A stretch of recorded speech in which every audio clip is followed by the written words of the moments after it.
still around West.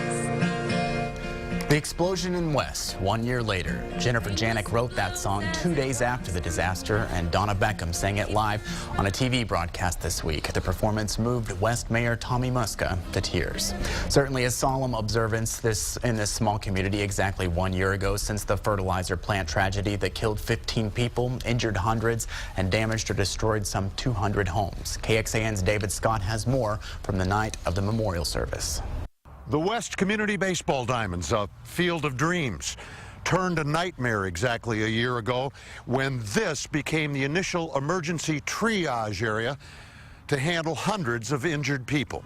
And just up the road tonight, a memorial observance for those who didn't make it.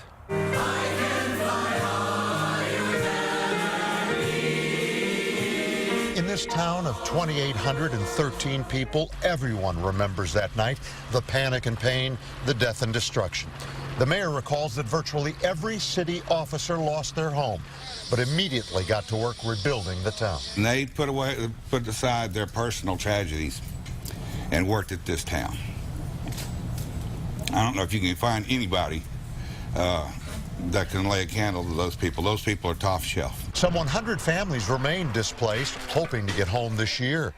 All of this has been helped by volunteers, faith, and churches. Not only have we made progress physically, we are making progress and healing emotionally and spiritually as well. Tonight at 7:51, a moment of silence, marking the moment of the actual explosion. Some questions still hit home. What specifically caused that blast? When will the last of the families be able to get into their houses?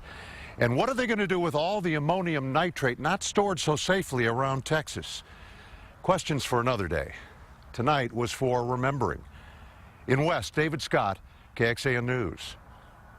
This week, several state lawmakers discussed possible regulations to prevent disasters like West from happening again. Those include fire sprinkler systems inside storage buildings and a state database of dangerous chemicals. However, we don't expect any changes until next year at the earliest. The House Homeland Security Committee simply asked the state fire marshal for recommendations by June. Also this week, the state dedicated more disaster aid to recovery efforts in West. The state has now given about $8 million in recovery aid. The Federal Emergency Management Agency earlier this year gave $20 million to help rebuild 2 schools destroyed in the blast. You can find more information about the blast and the recovery online now at KXAN.com. We have links to a special section on West on our front page.